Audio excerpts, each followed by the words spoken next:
啊！欢迎大家来到本期国史云图，在这里，我们对话古今，畅想未来。本节目是由华国官方倾力打造的一档现象级文化栏目。今天我们还特别邀请到4位重量级嘉宾亲临现场。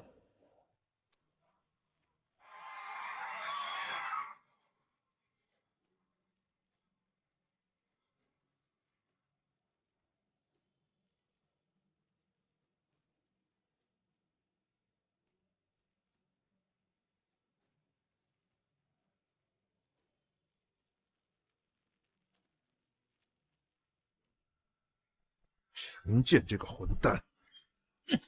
这个节目从提案、策划、撰稿到整体框架搭建，全部都是我一手操办。现在台里说换人就换人，这是台里的集体决定。陈建啊，你资历尚浅，大家都认为以你目前的经验还撑不起这种级别的项目。你准备一下交接吧。这次的主持工作交给韩月更稳妥。陈建，这节目是台里重点打造，要在黄金时段全国播出的，和你之前那些地方栏目完全不同，责任重大。韩月，这又是哪位领导家的人？哼！陈建，刘主任，韩月是什么背景？需要我当面说话吗？小这个猴子，他把我陈建当什么了？刘主任，其实让他主持第1期也未尝不可。他毕竟缺乏这种大场面的经验，等直播时真出了纰漏，撑不住场面，咱们再顺势换人，不就顺理成章了吗？说到底，这节目的根基终究是他打下的。如果现在就强行换将，他闹到上面去，台里的面子恐怕也不好看。刘叔叔，哎呀，小韩啊，别着急。有你刘叔叔在啊，这节目的主持位就一定是你的啊！放心。这台里上下除了咱们小韩，还有谁够格接这个担子呀？得有盯紧实时数据，收视率有任何异常，下一期就直接让他走人。现在，请允许我为大家隆重介绍我国自主研发的最新一代 A2 全景沉浸设备，系统启动。沉浸场景载入中。哇！透过这副眼镜，我们将带领各位跨越时间的壁垒，沉浸式体验一场贯通古今、对话未来的旅程。这画面怎么会如此真实？我国的虚拟技术已经发展到这种程度了。这是实时特效，怎么可能？陈建这是从哪儿找的特效团队？这种级别的渲染得烧掉多少预算呢？主任，听说这是陈建自己拉来的投资和团队，没走台里的账。什么？他自己搞的？今天，让我们推开历史那扇沉重的宫门，走进一段风雨飘摇的岁月。我们要对话的第一人，他17岁临危受命，铲除阉党，力图中兴，一生勤政节俭，夙夜匪懈。史书称其鸡鸣而起，夜分不寐。这段描述怎么如此熟悉？莫非是？难道是他？开场第一位就是如此具有争议性的历史人物。一位并非昏庸的君主，却偏偏成了亡国之君。一份近乎悲壮的勤勉，最终换来的是景山那一株老槐树下那句“朕死无面目见祖宗”的千古长叹。杀呀！杀进皇宫！城门快守不住了！顶住！必须顶住！援军呢？我们的援军到底在哪儿？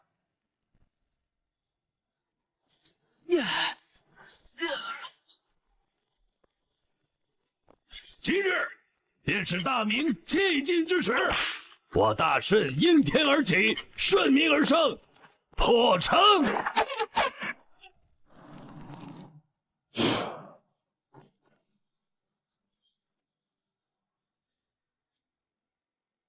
啊！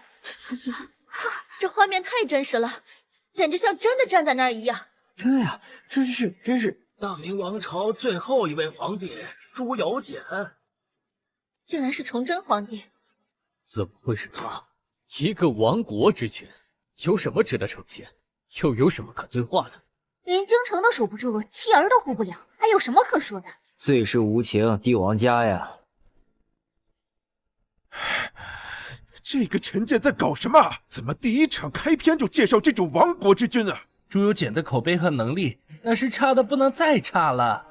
作为黄金栏目第一档，对话的人起码也是唐宗宋祖孔圣一类的。汉军，你至奉天殿外了吗？大胆逆贼，竟敢孤身闯殿！系统，这里真的是当年的紫禁城？此为时空投影，宿主此刻正立于337年前，崇祯17年3月19日的紫禁城中。原来，这就是大明最后的君王。他家今日得让你见识！后世之人陈建，约300年光阴长河，于此拜见大明崇祯皇帝陛下。你说什么？你来自何处？后世昔年汉高祖斩白蛇而起，乃言天命在我。曹丕篡汉，必须黄龙献于乔郡之诏，方敢受禅。唐太宗降世，有二龙戏于门外之意。宋太祖诞生，赤光满室，异香萦绕3日，皆为天命所归。如今那闯逆尚未踏入这紫禁城，便急着差你这样一个后世之人来为他鼓吹天命所归了吗？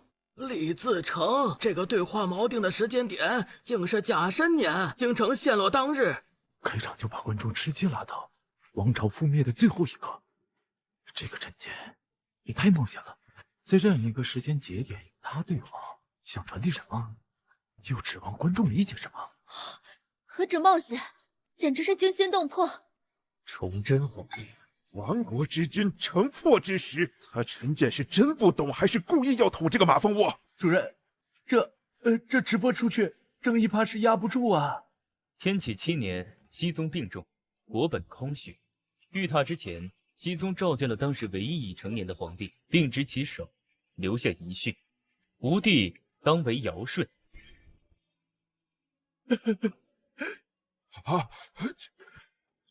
崇祯皇帝，我自300年后而来，穿越时光之河，只为亲眼见一见这座延续276年帝国大厦的最后一位主人。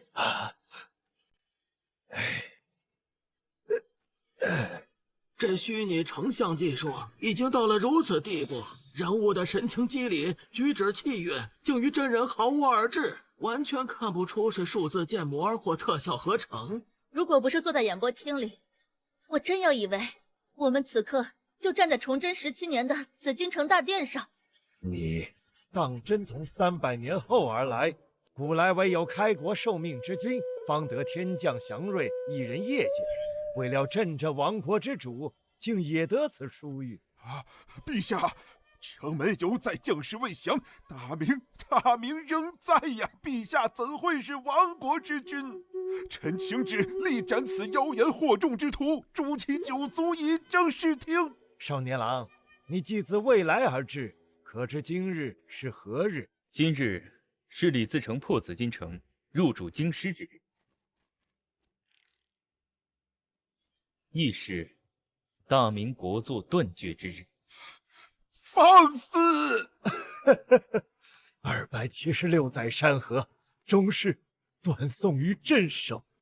少年，你告诉朕，此后天下可是要改称大顺了？社稷将倾，宗庙即灰，陛下为何似有解脱之意？解脱？是啊，这山河之重，万民之望，祖宗之托，朕背得太久。这不是表演，这根本是历史的复现。崇祯此刻的平静，比任何悲愤嘶吼都更令人心碎。国破家亡，谁又能真的放下？当年，朕的皇兄将这座早已千疮百孔的江山交到朕手中时，只留下一句话：要朕重振大明。17年了，朕无一日敢懈怠。夜夜扪心自问，究竟是哪里做的不够？为何这大明江山还是在朕手中走到了这般风雨飘摇的境地。陛下，王朝兴衰本是历史洪流，非一人之力不敌。大明之亡，并非陛下独自者。少年，你尚未达阵，此后天下可是大顺？大明之后，并非大顺朝，不是大顺。李自成攻入紫禁城后，的确曾下令，敢有伤人及掠人财物、妇女者，杀无赦。欲稳人心，定秩序。然政权崩坏，兵骄将悍，其实一纸军令可数。不过数日，其部便军纪涣散，抢掠百姓，拷打官绅，京城呼声马落，烟火断绝，民心尽失。啊，怎会如此？而那李自成入主攻城后，沉溺享乐，强纳功名，终日酒色淫醉，不负当初闯王之气魄。其麾下士卒瓜分功名，强抢民财，军纪荡然无存。据后世所载，闯王进京后不久，便在山海关遭遇大败，在位不过数十日，旋即退位。好啊！此等心胸狭隘、目光短浅之辈，有何资格高居龙庭、君临天下？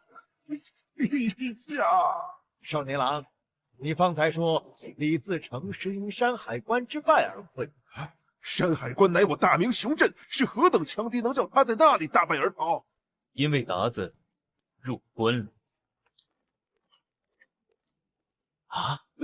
关外，鞑子，那些关外蛮夷怎可能破我山海关？陛下，李自成在山海关所败，并非败于闽军，而是败于满清鞑子多尔衮与吴三桂兵之福。自此，中原山河易主，国姓更迭。大明之后，姓清。啊！哼，李自成简直就是一头蠢驴，手握山河易主的天赐良机，却能在短短几十天内将一副好牌打得稀烂。握紧自成天命的剧本，若能稳扎稳打，收复民心，未必不能成为新朝的开国之主。谁又能想到，最终竟是满清铁蹄踏破山海关，夺了这中原天下。满清入关，这不仅是明朝的终结，更是华夏文明的一场劫难啊！后世少年郎，你莫不是在开玩笑吗？闯贼之军在山海关被满清的鞑子给打败了。荒唐！关外蛮夷何来如此军力，祸乱人心之妖言！陛下，看来如今的您尚不知情。今日之满清，早已非陛下昔日所知之边患。天启、崇祯二朝，其趁边防空虚、辽士糜烂之际，已然作难。至明末，其满洲八旗已有精兵近6万，铁骑攻皆经百战。啊！此后更收蒙古，并察哈尔，组建蒙八旗。察哈尔八旗兼续外藩诸部，其势已成，其风可锐，远非昔日建州女真可比。山海关以满清麾下苦战之兵已近10万。陛下，当您还在为这艘千疮百孔的帝国巨舟勉力修补时，关外早已磨砺出一支足以倾覆大明江山的虎狼之师了。关外苦寒贫瘠，如何养得起10万大军？如此妄言，真不信！不论陛下信不信，就在李自成今日攻城，山海关，满清早已人兵没入，磨刀霍霍，只待时机破关而入，入主中原。不可能，不可能啊！为何朕从未收到过只言片语的急报？边关唐报、兵部文书，难道全都成了糊弄朕的废纸不成？他们都在骗朕！满朝文武、边关将帅都在骗朕！身为一国之君，竟对眼皮底下如此巨变浑然不觉。帝寇已在边关磨刀霍霍，他却仍被蒙在层层谎报之中，可悲更可叹。是啊，就是啊，对啊。明朝的权力体系早已从根子上朽烂了，下级欺瞒上级，上级敷衍中枢，一层验一层，直到皇帝眼前只剩下一张粉饰太平的纸。所以养寇自重从来不是空话。朝廷对边疆一旦失控，拥兵者便有了做大的资本，最终酿成大患。吴三桂简直愚不可及，竟亲手引清军入关。天清军入关，朝廷抓其父，罢其妾，连粮饷都发不出。李自成和崇祯先过人不义，换的是我。别说放清军入关，就是亲手宰了那个狗皇帝，我也干得出来。你这还有没有一点血性？投降外祖，岂是男儿所为？哼，血性，血性是要靠粮草、兵将、人心撑起来的。此时的大明还有什么？空谈热血就能挡住八旗吗？陛下，国朝至此绝非陛下之过呀，是那满朝蠢臣、边关骄将啊！若非他们层层蒙蔽、谎报成风，我大明江山何至于浪溃如斯？如此说来，取我大明而代之的，并非闯逆，而是那破关南下的满清。是276年，仅仅276年呐！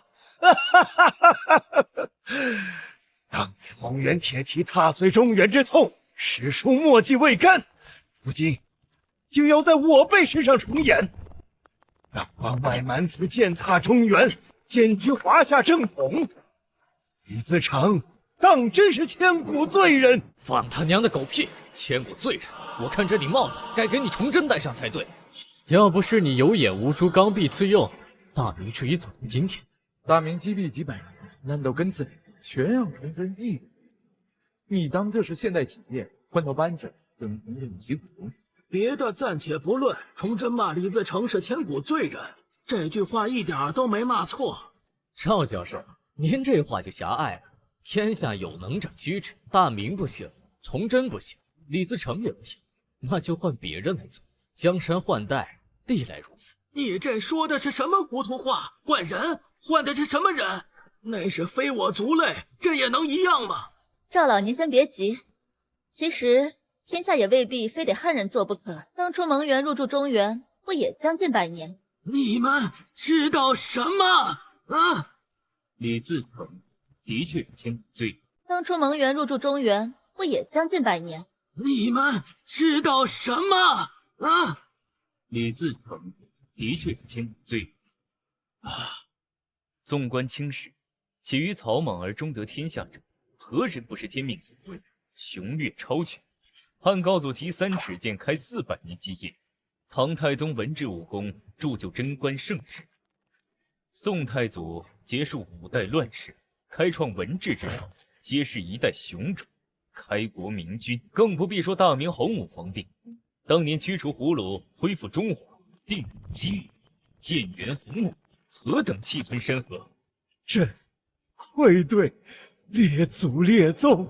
唯独这大顺，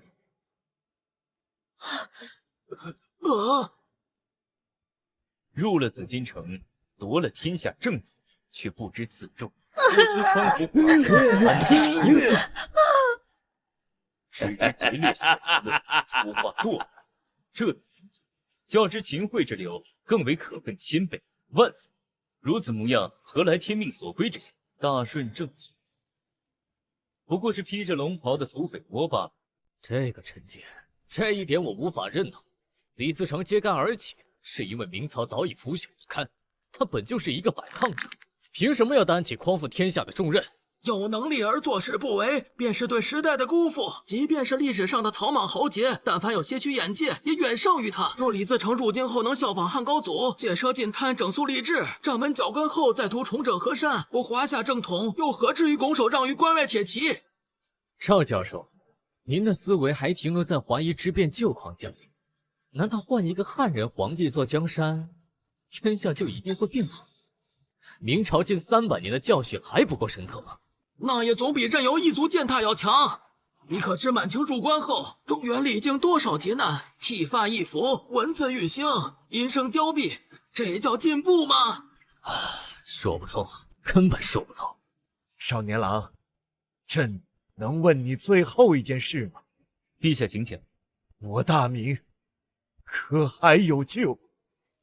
到了这个地步，这位皇帝问的竟还是大明能不能救？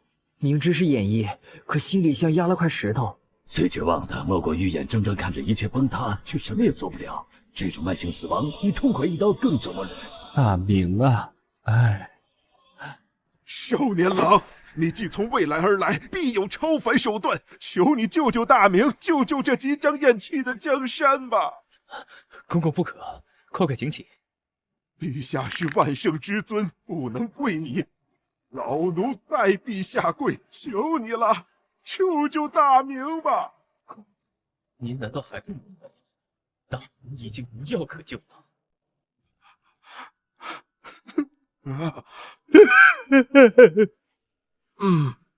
如今的大明，内有权贵倾轧，外有强敌扣关，天灾连连，人心尽散，早已失了续命的气数。我敬陛下为君清正，一生勤勉，但如今的大明已是病入膏肓，无药可救。陛下可听见门外杀声？此时此刻，叛军怕已破了城门。少年郎，你既从300年来，便送朕最后一程吧。陛下，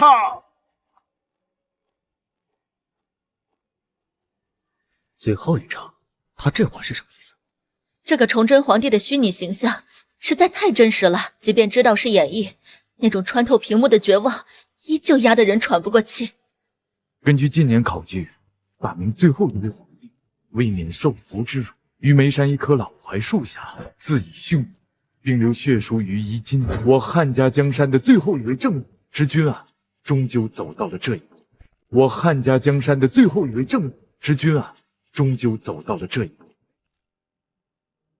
大明到底还是亡了，皇兄，朕辜负了你，不仅未能中兴大明，反将这276年的江山亲手送终。少年郎，方才朕一直想问，却不敢问，他们得了天下，可曾善待我大明子民？陛下是想问汉家百姓是否又如蒙冤之时，沦为下奴，永难抬头吗？朕对不起这赵义黎民，对不起皇兄嘱托。朕这一生汉时态度，虽早知答案，朕仍想听你亲口说，我大明的百姓国亡之后可能安生。安生，陛下，自大明之后，满清入主中原，华夏便已亡了。亡了？此言何意？少年郎，我大明不过坐江山276年，纵使当年蒙元入主，也未有人敢称华夏已亡啊！满清鞑子入关，定鼎中原之后，第一道政令便是剃发易服，强令大明移民退去汉家衣冠，改从满族，言留头不留发，留发不留头，毁衣冠以摧其志，变风俗以训其心，文化之辱，实为政权之欲，不从者杀。我大明子民岂会甘愿受此屈辱？大明子民自然不愿，所以才有了后面的屠杀。屠杀！屠杀！崇祯17年，清军入关，次年破扬州，纵兵屠城，劫掠焚毁，10日不休，史称扬州10日，死者约80万众。80万！同年，嘉定百姓因抗剃发令，遭清军3次屠城，死难者逾20万人。啊！同年，清军围江阴，城破后屠戮全城，死者约17万。1645年，嘉兴制毒，死者10万至50万。昆山制毒，城破之日4万人敌。1646年，四川大屠杀，亡者不计其数，100万之众血染山。1649年，大同制毒，全城仅存5人。南昌制毒，20余万生灵涂炭。汾州制毒，记载皆为屠酒。1650年，广州大屠杀，死难数10万。1653年，潮州制毒，10万性命化为尘土。湘潭、南雄、泾县、舟山、金华、赣州、同安、常熟、海宁、济南、厦门，尸横遍野，烟火断绝。自北至南，自关内至边陲，大明子民半数以上，皆丧于满清毒刀之下。他们怎敢？他们怎能？他们怎么敢？怎么敢呢？对啊，就是啊，怎么回事？除了扬州10日、嘉定3屠，此人还有这么多，为什么我们从来不知道？历史书上为什么只字不提？湘滩之徒、南雄之徒、泾县之徒，这些名字我连听都没听过啊！大肆入关，到底杀了多少人？这数据让人脊背发凉。如果这是真的，那可不仅是改朝换代，而是一场针对性的清洗。这些屠杀记载在主流史书里都看不见，这个陈建是从哪里挖出来的？不会是他为了节目效果自己编造的吧？赵教授，这些事件您听过吗？陈建说的究竟是不是真的？没想到这个陈建对明末清初历史的挖掘竟深到了这个地步。他刚才列举的那些都是真的，虽然细节或有出入，但这些事件在地方志、民间笔记以及近年逐渐开放的清宫档案中都有确凿记载。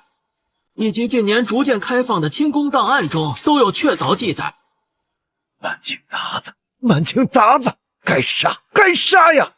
欲承天命，当以万民为念。如此屠了我大明子民，日后何以坐稳江山，安抚天下？从某种意义上说，他们确实成功了。满清以屠刀开路，迅速接管了陛下的朱岷山河，这汉土已成了爱新觉罗氏的囊中之物。陛下，您看见那里了吗？那是朕的皇宫。不，那不是紫禁城，那是我华夏文明。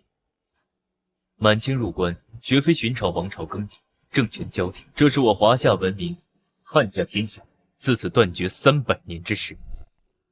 300年，300年！陛下，今日亡的不只是大明，是汉人亡了。朕愧对列祖列宗，愧对文武臣工，愧对天下苍生啊！陛下，17年，朕登基17载，夙兴夜寐，未尝有一日敢忘社稷。是朕德薄，是朕无能，为何上天定要亡我大明？天欲亡民乎？300年，华夏文明断代300年啊！平心而论，大明之亡，崇祯非庸主，他谨慎自律，在位17年，他有过亦有为之苦劳。或许真是天意如此。陛下，您可知如今的大明究竟是何模样？那个时间段的大明，内忧外患如绞索般层层收紧，根本没给明朝留下喘息之机。除了李自成，当时的大明还有其他的威胁吗？明末之时，全球性小冰河时期的寒潮席卷我华夏大地，全国气温骤降，尤以华北、江淮为甚。冬月严寒彻骨，夏日竟现霜雪，农时大幅缩短，粮食锐减乃至绝收。而华北、西北等地又是赤地千里，连年大旱使土地均林，河井干涸，恶殍灾到四方，已不足以形容野殍乡镇之惨。旱魃未退，遮天蔽日的黄泉也席卷而至，所过之处，草木尽绝。大灾之后必有大疫，饥荒蔓延，尸骸遍野，鼠疫、霍乱随之肆虐，北方村落往往十室九空。至此，社会秩序彻底瓦解，民生凋敝，这已经不是一个惨字能形容的了。明末竟然惨烈到这种程度吗？上天仿佛在同我华夏文明开一个残酷的玩笑，就像老天亲自下场，要将这延续200余年的繁华扼杀于灾厄之中。十室九空，十室九空，不想我大明已衰败至此。朕原以为只要勤政不怠，夙夜匪懈，总能挽狂澜于既倒，这原来皆是徒劳，皆是徒劳啊！陛下。大明啊，大明，大明啊，大明！这是天要亡大明啊！大明终究只属于过去了。回望这段历史，留下的除了叹息还是叹息。只能说大明的气数确实尽了，就差一点儿，只要再给他一点时间，大明或许就能缓过这口气。可惜天不假年，人老了，情绪就容易跟着走。咱们的 VR 技术真是越来越厉害了，明知是虚拟场景，还是忍不住沉浸其中。如果大明能延续至今，或许后来很多事都不会发生。我不这么认为，王朝兴衰自有规律，很多事情难以避免。要我说，大明的隐患从张居正推行银本位时就埋下了。李总对张居正那个时期的银本位也有了解，之前接触过相关题材，做过一些功课。赵教授，银本位具体是指什么？所谓银本位，是在张居正主持的万历新政期间确立的货币制度。他推行一条鞭法，将赋税徭役折算为白银征收，使白银成为国家经济的主导货币，形成银主同府的体系。明初发行的大明宝钞因朝廷滥发而信用崩坏，铜钱则价值低微，难以支撑大宗贸易，市场自身早已转向白银。张居正推行一条鞭法，正是将田赋、徭役等各项税目合并，统一折算为白银征收。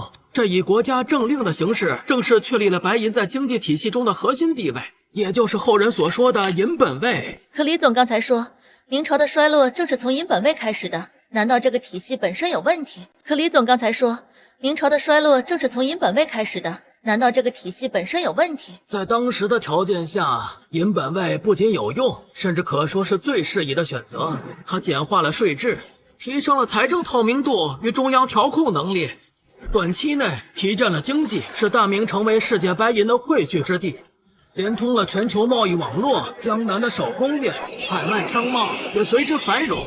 这听起来不是好事吗？好，却也有隐患。当明朝财政过度依赖白银流入，问题就出现了。一旦白银输入骤减，国内立即陷入通货紧缩，农民需卖粮换银以缴税。若此时银价高涨，粮价低迷，他们的实际税负便成倍增加。尤其西北等贫瘠之地，白银本就稀缺，这般银贵古贱更是雪上加霜。这也是明末民变风起的重要经济根源。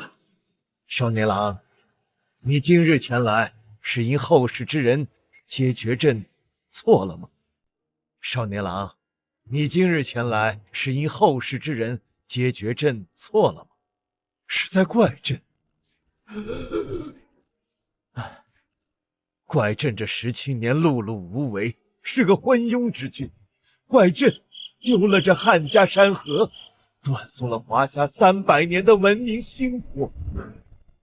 崇祯皇帝，不知道为什么心里堵得难受，像有什么东西攥着心脏，喘不过气。崇祯本妃按部就班培养的储君，是被助然推上龙椅的。这艘千疮百孔的巨舰能在他手中撑17年，或许已经是极限。大夏将倾，非一目可知，将一切归咎于崇祯，太过沉重。对古代帝王而言，最恐惧的莫过于身后骂名吧。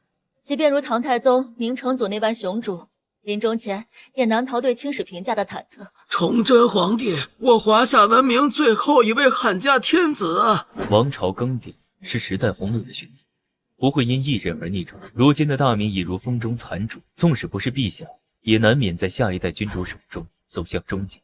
何况对后世而言，大明为我汉家重夺神器，将我华夏推至世界之巅，我等有何资格埋怨陛下？今日我来，并非为怪罪陛下失却江山，更非指斥陛下是碌碌无为的昏君。我来是要告诉崇祯皇帝，我华夏文明已再度屹立于世界之巅，重归这天地舞台中央。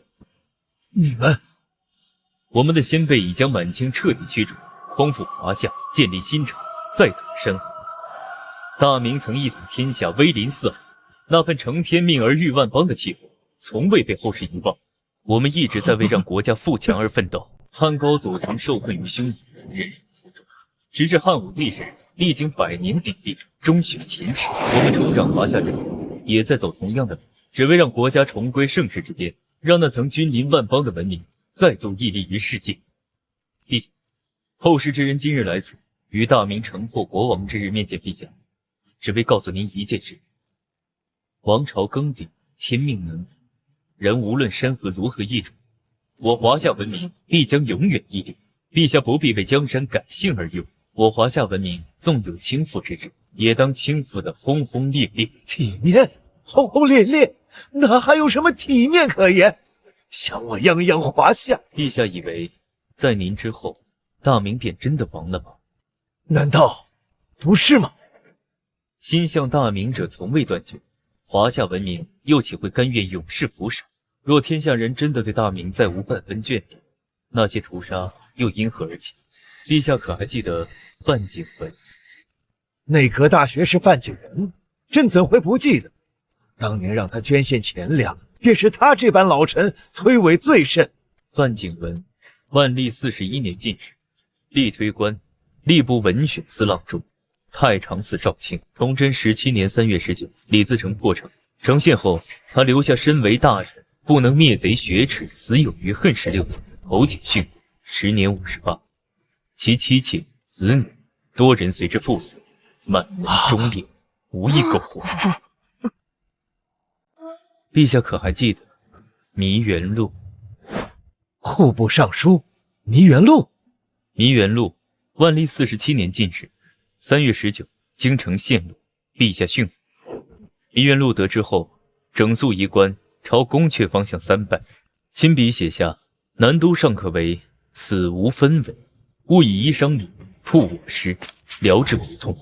随后于家中自缢，年52。其妻妾子仆全家殉尽，满门忠烈。陛下可还记得林义渠、吴林征、周凤祥、马士奇、刘文炳、龚永固、张庆珍、李邦华、施邦耀？记得，朕怎会不记得？大理寺卿林义渠、太常寺卿吴林征、翰林周凤祥、马士奇、兴乐侯刘文炳、驸马都尉苟永柱、锦衣卫指挥张庆珍、左都御史李邦华、副都御史施邦耀。大理寺卿林玉琪闻陛下死讯，穿戴整齐，自缢于衙署。太常寺卿吴林征守西之门，力战至最后一刻，城破后自缢于道旁村。周凤祥，翰林院官员，闻陛下殉国，作绝命诗，自缢殉尽。马士奇，翰林院官员，闻变后从容整肃衣冠，自尽于家中。新乐侯刘文炳率家丁救驾未果，反腐举火，全家自焚。驸马都尉龚永固，城破之时，将子女附于公主灵柩旁，纵火焚焚。锦衣卫指挥使张庆珍率家丁巷战至最后一刻，力竭而亡。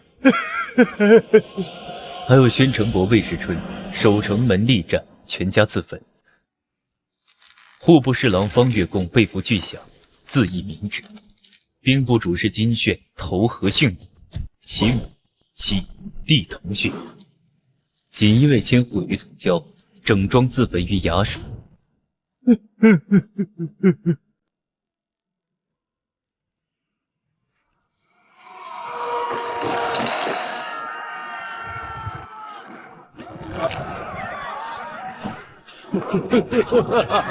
大明啊！陛下，大明亡了。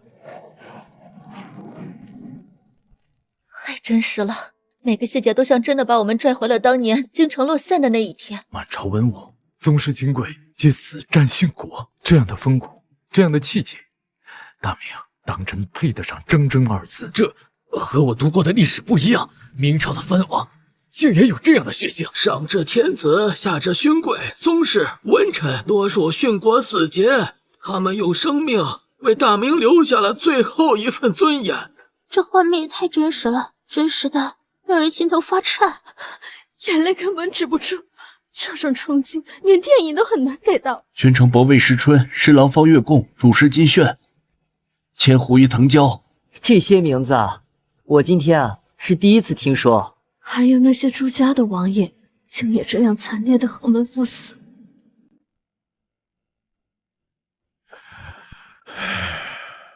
主任，臣见这一期开场几乎完美，实时收视率已经破了台里历史记录，目前稳居全国黄金档榜首。现在这个势头，想要再换下他，恐怕不太容易了。这个混蛋！看来朕当真是个无用的君主啊！天下有这般多愿为大明死节之臣，朕却屡屡识人不明。陛下，此事绝非陛下之过。这江山颓势已积数十年，若非陛下竭力支撑，早就……罢了，承恩，这些宽慰的话不必再说了。少年郎，承恩他们所言，朕心中已明白了七八分。可朕还是想亲耳听你说，在后世，在你们眼中，朕究竟是何等模样的皇帝？后世对崇祯皇帝的评价恐怕算不上好听。清朝张廷玉主修的《明史壮烈帝本纪》中如此记载：其在位时有7年，不徇声色，有钱替力，但贤治理，几乎大事以亲，积其难挽。性多疑而任察，好刚而尚气。任察则苛刻寡恩，尚气则急剧失措。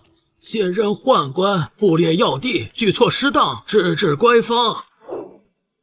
庄烈非亡国之君，而当亡国之运，又伐救亡之属，徒见其骄劳冒乱，竭力于上时有7年，而帷幄不闻梁平之谋，行间未睹李郭之教，足至宗社颠覆，徒以身殉。胡言，皆是胡言！后世评朕句句贴切，何来胡言？陛下，明末之时，小冰河期的天灾，白银枯竭的经济，土地兼并的痼疾，内外交困的战situa已无法逆转。任何人身处此危，纵有雄才大略，亦难挣脱时代与秩序崩坏制成的巨网。以个人之力去对抗整个系统的崩坏，并以成败论英雄，这对陛下而言并不公平。陛下已经做得足够多了。时辰差不多了。陛下，闯贼已破紫禁城，可惜朕终究无缘得见我汉家文明重光之日了。陛下想见吗？哦，去见一见大明之后华夏的盛世。臣见这是要干什么？原定流程里根本没有这一段，他是临场发挥。带着一个亡国之君去见证新中国，两种截然不同的历史观念一旦碰撞有多危险，他不知道吗？搞不好这就是一场直播事故。臣见这话是什么意思？难道他还真打算拿崇祯皇帝来现代？明知是虚拟技术，可我还是想让这位汉家末代天子亲眼看看我汉人今日的辉煌。我们祭祖是告慰先人，中山先生当年继明孝陵，亦是此心。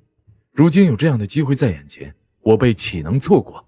但不得不承认，陈建这个设计绝对是开创性的。公公，还请再稍后片刻。陛下，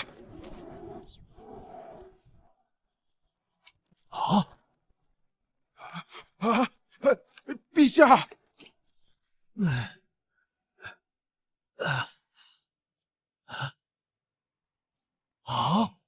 陛下，欢迎来到300年后的世界。此地便是300年后。火箭发射程序就绪，3、2、1，点火！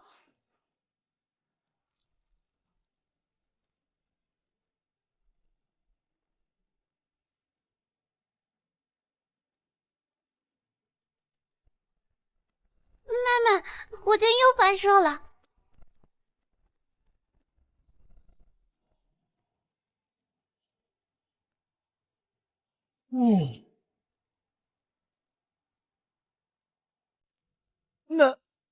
那是何物？那是火箭。明朝初年，曾有一位名叫万户的先行者，他将47支军中最大的火箭绑在椅上，手持风筝，试图以此飞向苍穹。火箭爆炸，万户罹难。这是人类有记载最早的载人飞行尝试。当年大明未能实现的梦想，我们做到。火箭，吾辈之中确有记载，未想你们竟能做到如此地步。看来如今华夏确已至鼎盛，连这等奇技淫巧都发展至此等境界。陛下，这火箭卫星绝非奇技淫巧。哦，陛下可曾见过我华夏大地真实的模样？昔年永乐先祖遣郑和七下西洋，曾绘郑和航海图，朕略有知晓。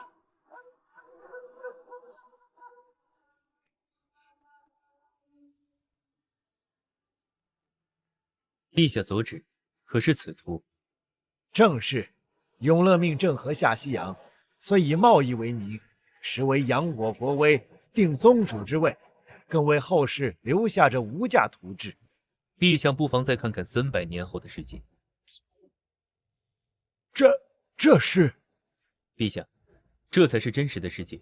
华夏所在，目之所及，皆是山河本来之貌。哦，陛下方才所见升空之物，它搭载的正是能俯瞰世界全貌的卫星。卫星？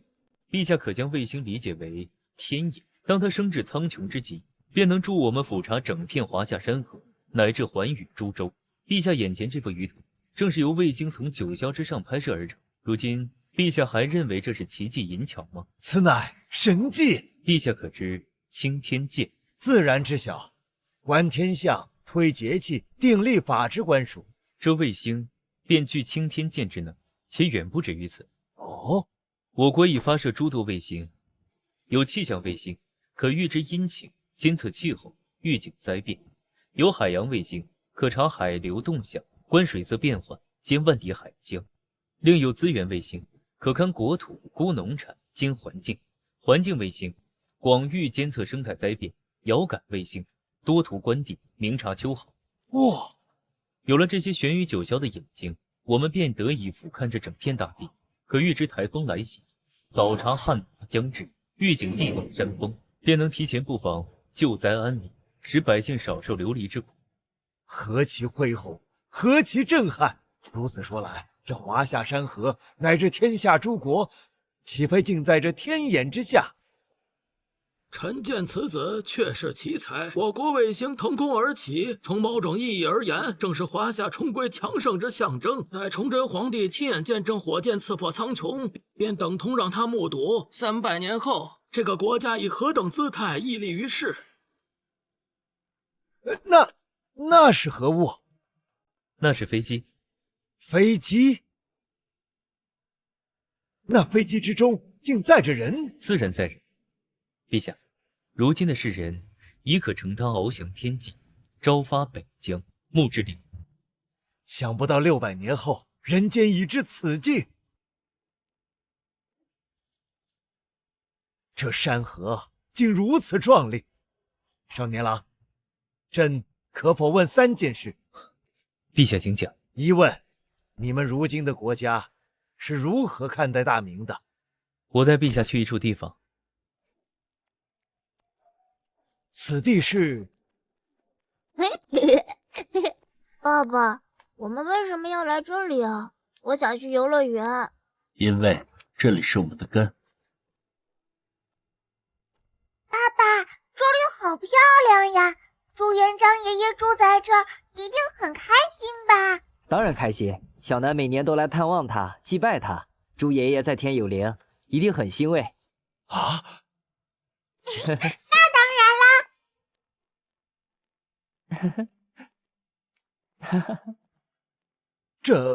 此处是大明开国皇帝明太祖朱元璋的陵寝。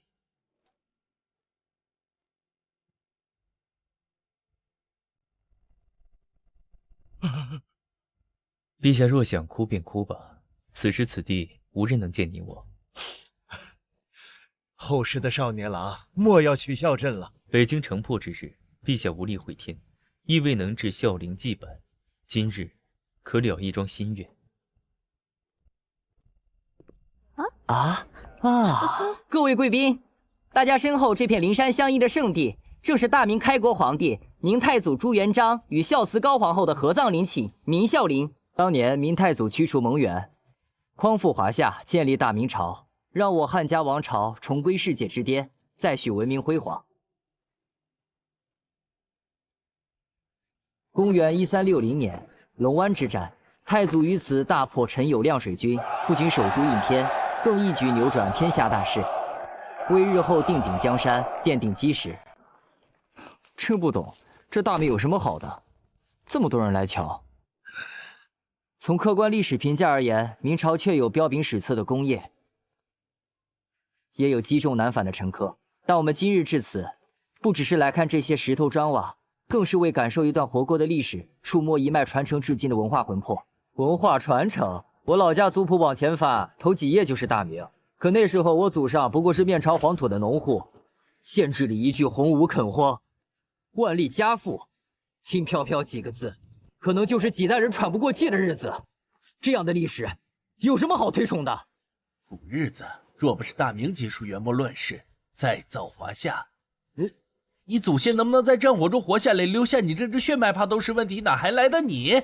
你哪个朝代没有赋税徭役，都算压榨？那如今呢？是不是将来也要抱怨这个时代压得你喘不过气？做人讲道理，看历史要客观。你们这是强词夺理！强词夺理！要不是大明，你连祖宗是谁都不知道。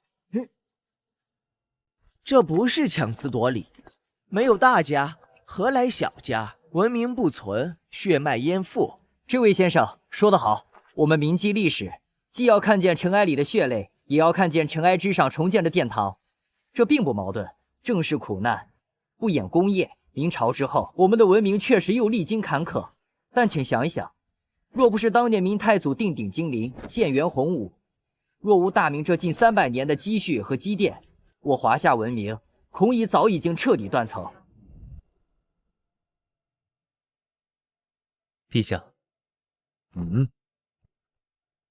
去见见太祖吧。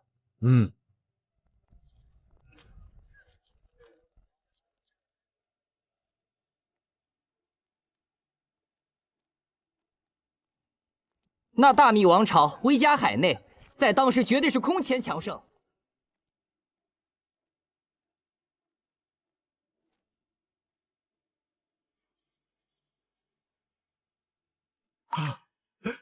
太祖，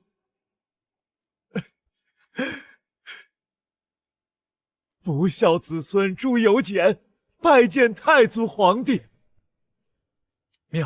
妙啊！这一笔简直是神来之笔，让崇祯叩拜明太祖。崇祯也该明悟了。不知为何，我总觉得眼前这一切不像是演绎，仿佛它真的正在发生。这陵园气象，较之当年，竟更为庄严宏阔。因我等接任大明为华夏正统，明太祖匡复山河，自当受后世亿万子孙永续拜敬。若太祖有灵，应感宽慰。这未来之事，当真令人留恋。方才陛下言有3问，第1问已答，不知第2问是？朕的第2问是：如今你们的国家可曾善待华夏子民？陛下，耳听为虚，这第2问，且随我来。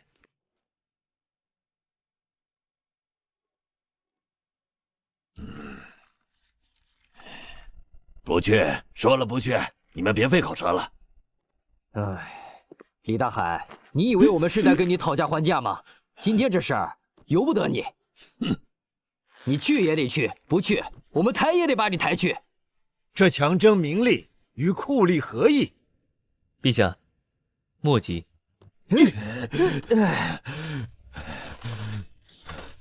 够了！我说了不去就是不去，我自己的命自己还做不了主吗？不去，你就在这硬扛着等死是不是？你以为能瞒得住谁啊？等死也是我乐意，用不着你们来当这个救世主。出去，都给我出去！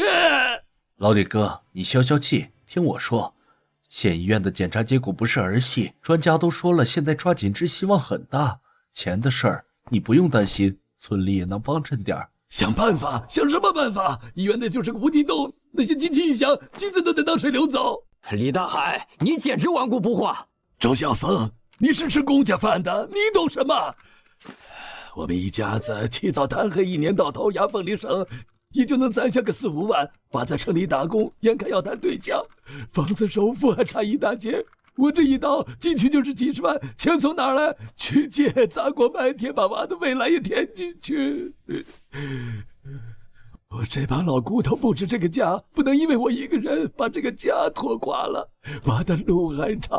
老李，你糊涂啊！你儿子每个月都寄钱，你的病有的治。几十万比我的命重要。小陈，我告诉你，在这大山里头，几十万，他就是比我这把老骨头比我的命要金贵要实在。你们在镇上县里见多了，不懂我们这山旮旯的穷。我娃他是拼了命才爬出去的，在城里站稳脚跟比登天还难。他攒的不是钱，是他下半辈子的指望，他娶媳妇安家的底气。我这病要是把他这点指望掏空了，我哪怕多活10年，心里能有一个安生吗？我这爹当的算个爹吗？爸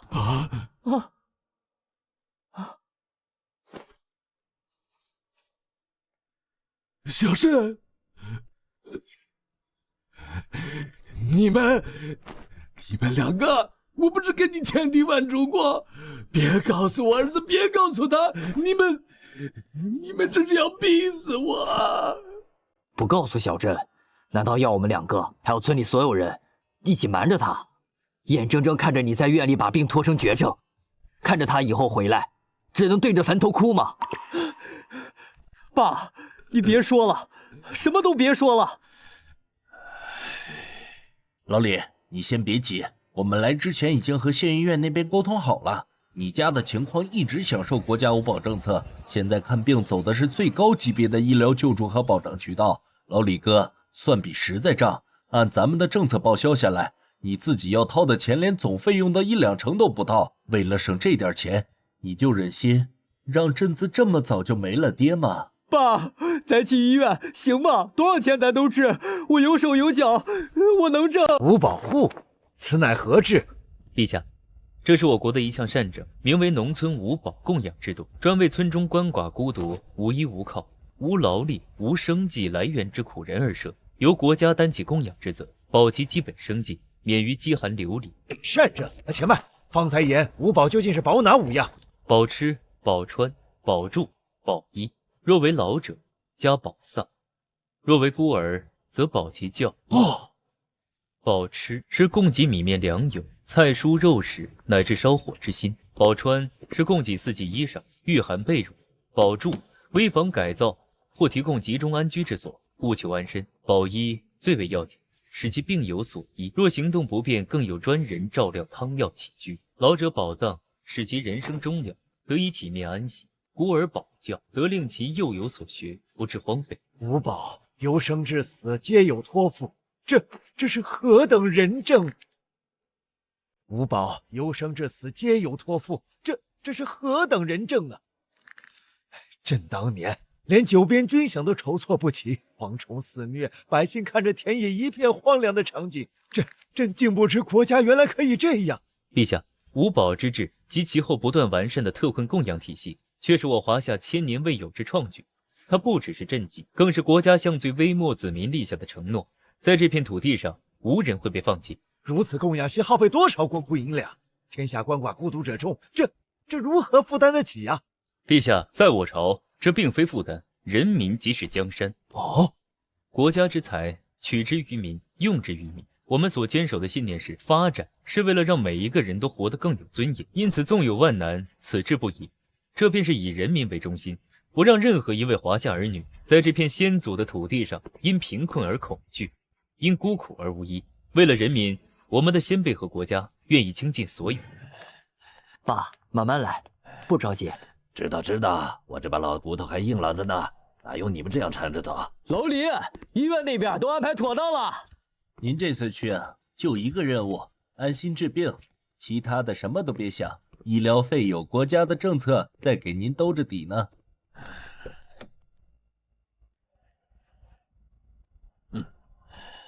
哈哈哈。国家给人民兜底，这梦想中的大明不正是这样的吗？纵使国库艰难，也要先护住最微末的子民，这才是真正的仁政啊！能行此政的国度，怎会不爱他的子民？怎会不配拥有万民归心？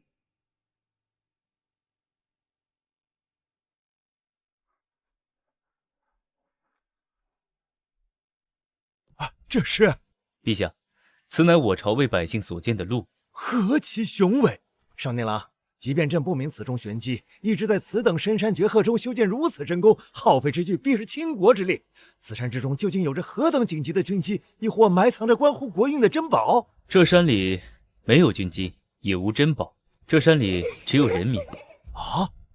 哪里有人民，路桥就会通到哪儿。让高山低头，让河水让路。让高山低头，让河水让路。陈建这一问一答，堪称完满。他用实实在在的扶贫与基建工程来回答国家对于人民的重视，这才是以民为本。国家的扶贫政策牢牢兜住了社会的底线，它让即使身处最弱势的人，也不会被抛弃，得以有尊严的生存。放眼世界，能把弱势群体的关怀执行得如此彻底、如此系统的国家确实不多。实在的，无保护看病能报销95%以上这样的保障水平，连我们都有些羡慕。能报销这么多，这不就几乎等于国家全包了吗？这就是咱们国家的决心，看得起病，住得起院，不只是一句口号，更是防止老百姓因一场大病就重新跌入贫困的坚固防线。第二问之景象，不知此答，陛下可还满意？满意，如此景象怎会不满意？这正是我大明梦寐以求的盛世啊！是朕辜负了天下百姓。陛下，第一问、第二问俱已解答，敢问这第三问是？昔日太祖洪武皇帝驱除蒙元，光复华夏，威加四海，成祖永乐大帝七下西洋，五征朔漠，开创永乐盛世，万邦来朝，将我大明推至寰宇之巅，天下共尊。自朕之后，山河倾覆，文明蒙尘，而今300年沧桑已过。朕的第三问便是想知道，今日我华夏国力如何？没有缓冲区，那我们就划出一条缓冲区。通告各方，我军舰将于今日15时10分准时靠港，在我方接运侨民期间，所有武装力量不得干扰，不得接近。若有谁敢在此期间向我方开火，一律视为对宣战。是。我编队将全程护航，确保每一位同胞安全回家。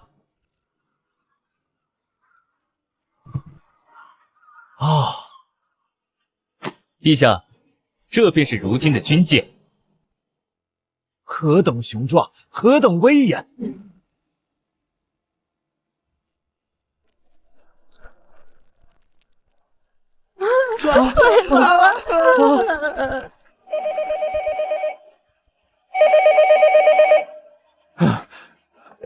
到了，好，太好了，我们立刻出发！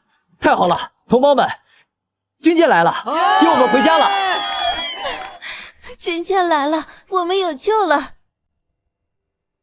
大家保持秩序，军舰已在港口等候。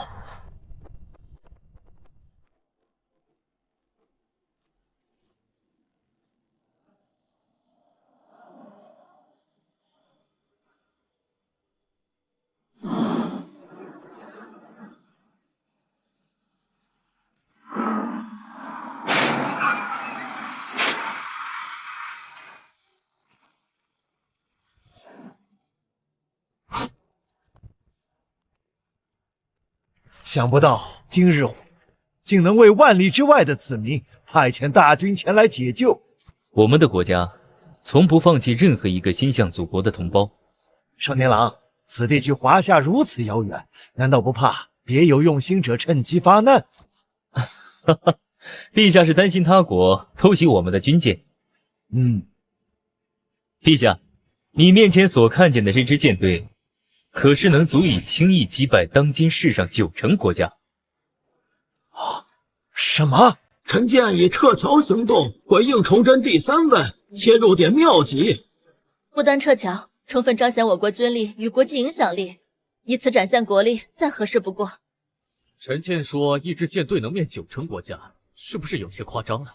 夸张？看来李老板对咱们的军事实力还不甚了解。对于那些缺乏制空权、制海权和反舰能力的中小国家而言，90%之数毫不为过。一支海军编队对他们就是降维打击。没错，这还算对方有一定武装力量。若是某些南美、非洲国家一舰灭一国，都不是夸张。李老板，你久居海外，要知道，如今华夏早已不同往昔。一支舰队可平一国，何其骇人！此等精锐，国之柱石，竟用来救护海外平民。陛下可知，我国现役军舰共有多少？我华夏如今对外公开的军舰便有370余艘，陛下眼前这5艘尚不及总数的1/10。370艘，华夏竟强盛如斯！陛下，这还仅是海军，我国军队现分5大军种：陆军、海军、空军、火箭军、战略支援部队，总兵力200万人。啊，200万人！我国军队现分5大军种：陆军、海军、空军、火箭军、战略支援部队，总兵力200万人。啊，200万人！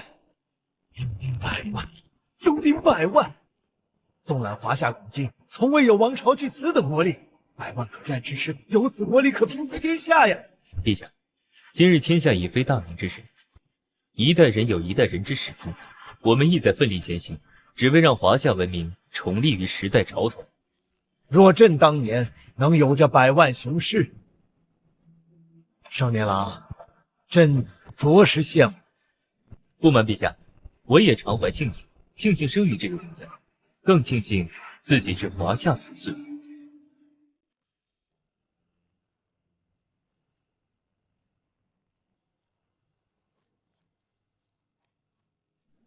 少年郎，你方才所说的陆军、海军、空军战略支援部队，朕大抵都能领会。可这火箭军却是何意？陛下可曾见过流星？自然，朕虽身居宫禁，对天文星象之说亦有所涉猎。那臣便带陛下去看看属于今日华夏的流星。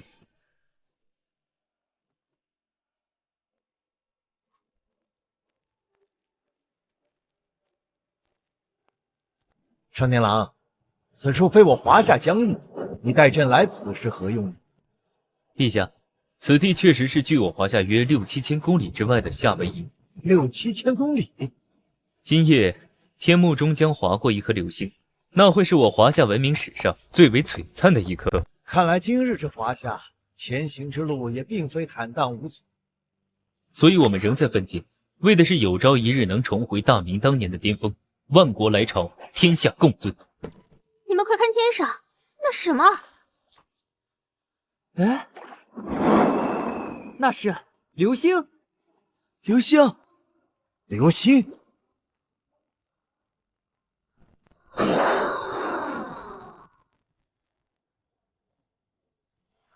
哦，那是什么？哦，紧急新闻！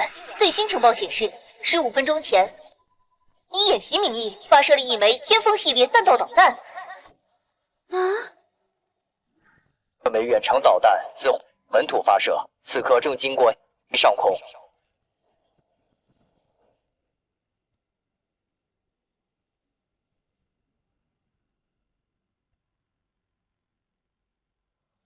经相关部门核实，该导弹目标为西海岸外海，请附近渔船勿经，此为军事演习。重复，此为军事演习。经相关部门核实，该导弹目标为西海岸外海，请附近渔船勿经，此为军事演习。重复，此为军事演习。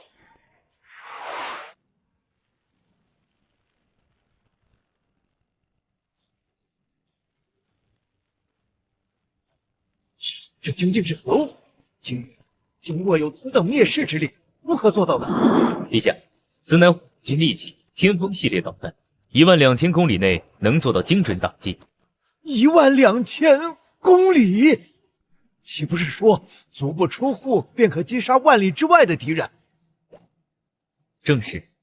说得好，万言不如一见。当年这事情轰动全球，所有对咱家有意见的国家，那段时间全都老实的不得了，美利坚也不蹦跶了。12000公里，既然能打到西海岸，那就能直接打到美利坚本土首都。国家地位与尊严永远建立在强大军力之上，否则一切尊严利益皆是虚妄。这便是火箭军，真乃神兵天将啊！火箭军是今日华夏战略威慑的定海神针，不出则已，一出则举世皆惊。一弹可摧万军，何止万军啊！若朕当年得此神力，何愁叛军不？陛下，恕我直言，纵将火箭军的力量借予陛下，怕也解不了大明之困。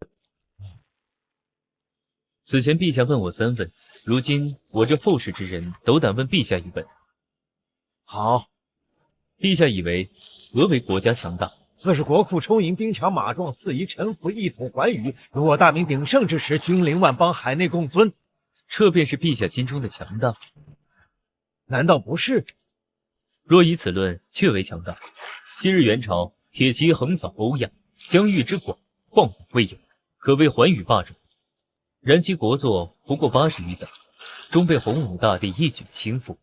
那是他们失尽民心，暴虐无道，横征暴敛，致使天下民不聊生。所以他们消亡了。陛下，元朝可算强大。若以国势论，疆土之阔，铁骑之锐，确为空前。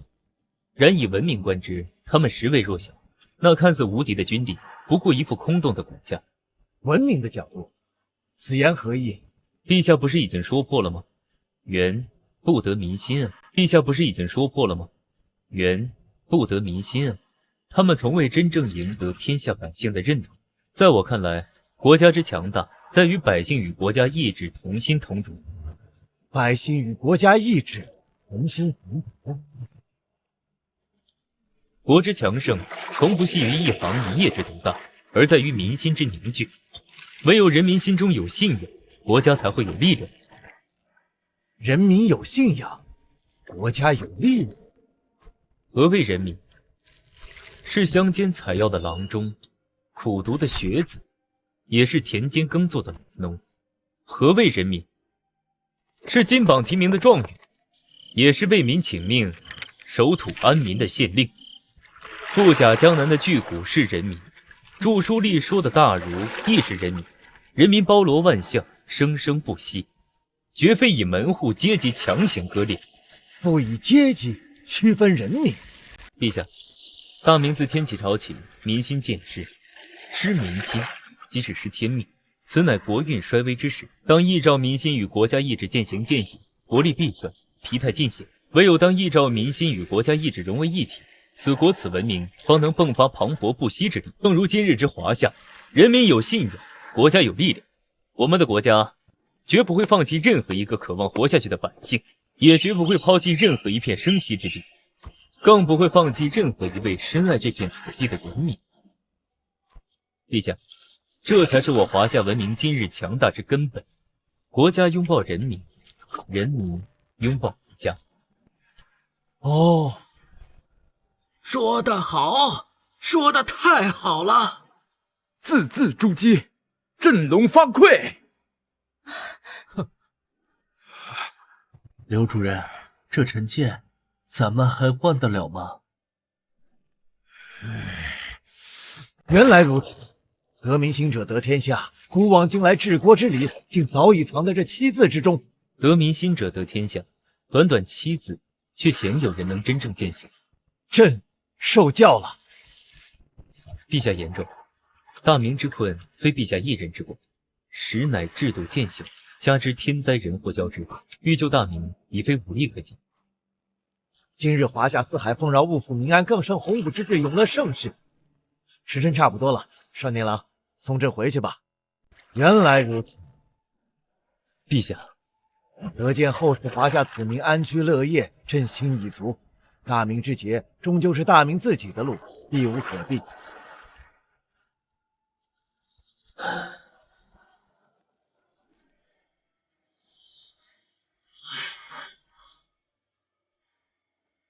哎呀，哎呀，陛下，陛下呀，您终于回来了。放心吧，承恩，朕不会丢下你一个人的。闯贼已破京城了。救命啊！杀呀！活捉崇祯狗皇帝！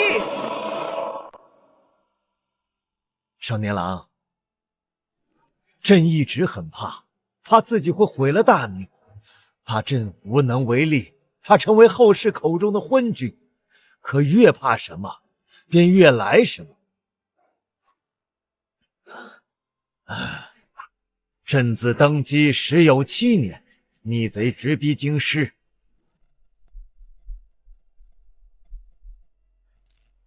虽朕博得匪功，上甘天怒，知逆贼直逼京师，然皆诸臣勿朕也。朕死无面目见祖宗于地下，自取冠冕，以发覆面，任贼分裂朕师，勿伤百姓一人。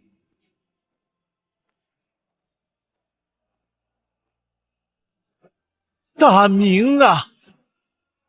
陛下，少年郎，未来是你们的，华夏文明是你们的，我大明不过亦是这文明的传承者之一。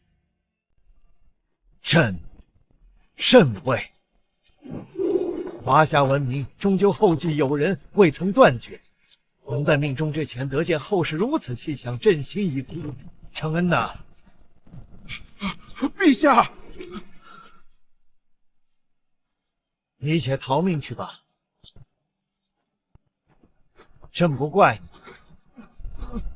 你。陛下，奴才生死相随，绝不独活。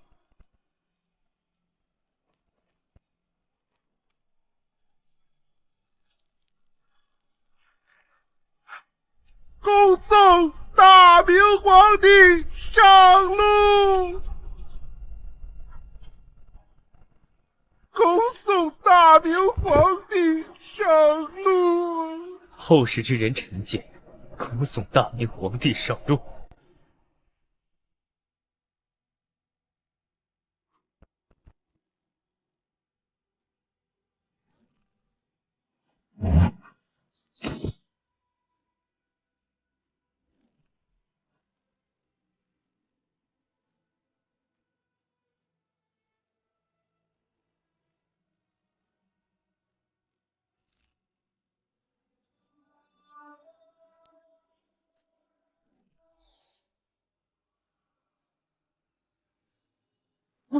恭送大明皇帝上路！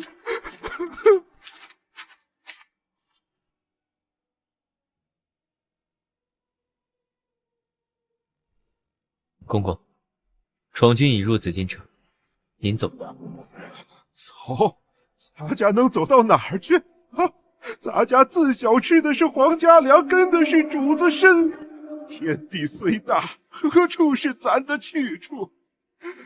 陛下英勇殉国，咱岂能让主子孤身上路？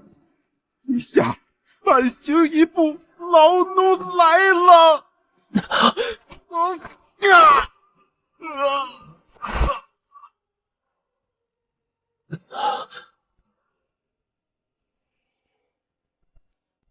一个太监竟有这般风骨。那是王承恩，能在青史里留名的，从来不只是身份。随军殉国，忠义两全。他不只是忠于帝王，更是忠于自己心中的国。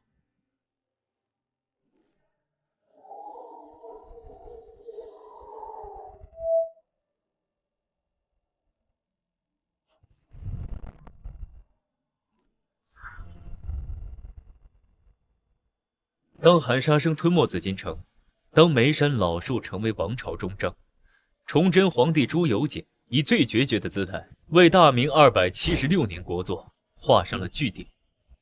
唐太宗李世民曾言：“以铜为镜，可正衣冠；以史为镜，可知兴替；以人为镜，可明得失。”今日透过大明的倾覆，我们亦能窥见一条亘古之理：得民心者得天下。我说错了吗？对，但也不全对。为何？你方才不正是以此理告于崇祯？因彼时所言是争天下。古时封建之时，得民心者得天下，自是至理。然今日之华夏，并非得民心者得天下，而是与民共天下。说得好，与民共天下，这才是今日华夏可以崛起的根本。陈建，老头子，我可以问你个问题吗？赵教授但问无妨。你为什么要牵头创办此节目？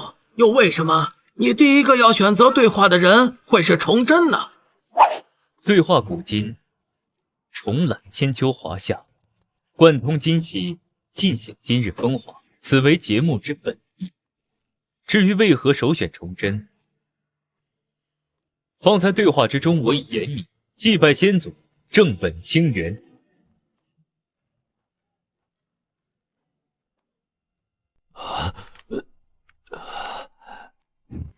陈建，你这番话，我倒有些听不明白了。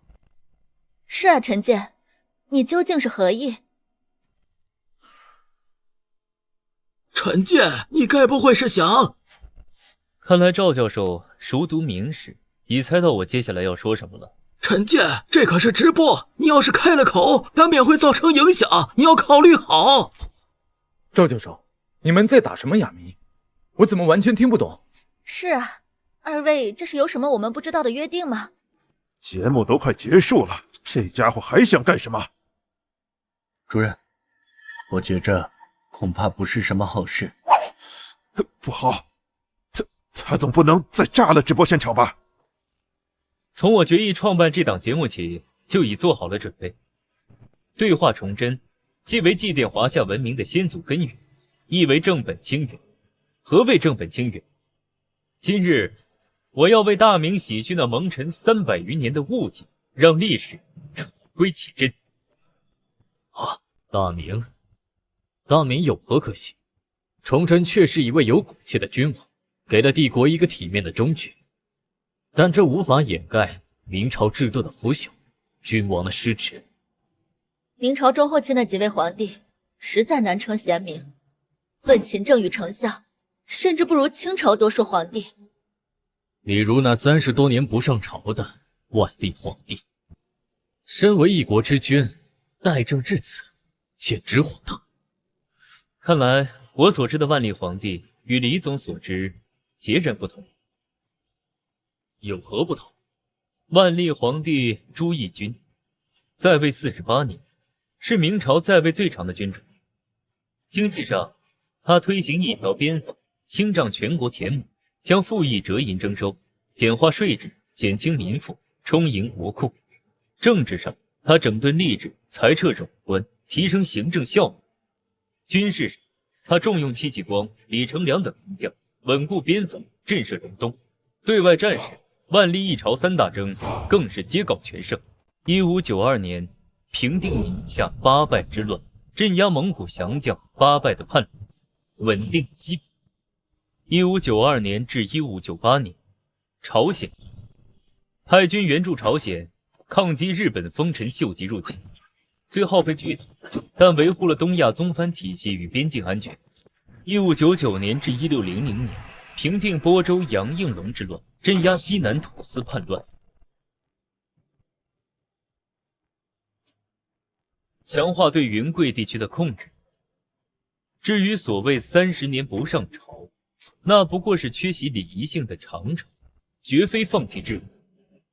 万历皇帝始终紧握财权与兵权，重要奏章一律亲批，国家机器从未停转。若论功绩，万历一朝怕是可抵清朝半数帝王。荒唐！你这是一派胡言！荒唐！你这是一派胡言！荒唐！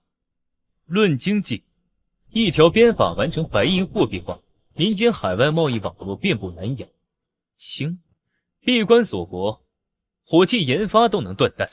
论军事，明初有神建制化火器部队，万历朝鲜之役能跨海洋至倭寇。清，鸦片战争时用的还是200年前的红衣炮。论民生工程，明朝治皇用潘季训束水攻沙，整修大运河全程涉水阀调控。清，咸丰5年黄河改道淹死100万人，朝廷赈灾银两层层克扣。你们说康乾盛世，可那盛世背后让历史重归其真。科技停滞到要靠传教士修历法，这叫进步。可是人口基数，疆域面积，史书所见，不过冰山一角。世人皆以大清远胜大明，今日我以崇祯为始，便要正告天下，即便是在300多年前，大明风骨文明气象依旧远胜于闭关自守之大清。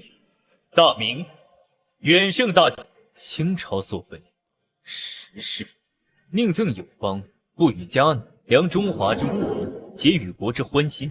这便是最真实的写照。可那时清朝百姓的生活，分明比明朝要好。好，明万历年间，葡萄牙传教士曾德绍在《大中国志》中写道：“中国所产丝绸多出自浙江，产量之巨令人惊叹。不仅素锦遍地，更有织金坠银之奢华，上至贵人，下至庶民，皆依丝帛。”利马寇役记载江南衣帛食肉皆向井然，民生从容。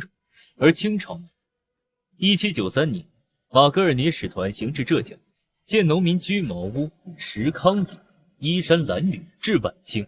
传教士明恩普在中国人的气质里描写华北农村，赤贫如洗，面目麻木，唯求苟活。这便是诸位所说的生活更好。既然言之于此，我不妨向诸位预告，国史云图第2季主题已定，明清百姓史。届时，我将带大家亲临其境，切身感受明朝与清朝底层百姓的真实生活。今日国史云图到此结束，感谢各位观看，我们下期再见。最新消息显示，对已严重动摇两国友好关系。此举已引发多国强烈不满，放弃正视国际声音，误使自己陷入孤立。放屁！这帮洋人跟鬼子哪来的脸说这种话？明明是他们先针对我的。无耻嘴脸，简直一个木字刻出来的，只许他们加税，不许我们反击。请注意言辞，加税是为保护本土产业，并非针对环。没错，先代有第一，这和我们完全不同。嘿，我这暴脾气，只许州官放火，不许百姓点灯是吧？你们这套道士玩的挺熟啊。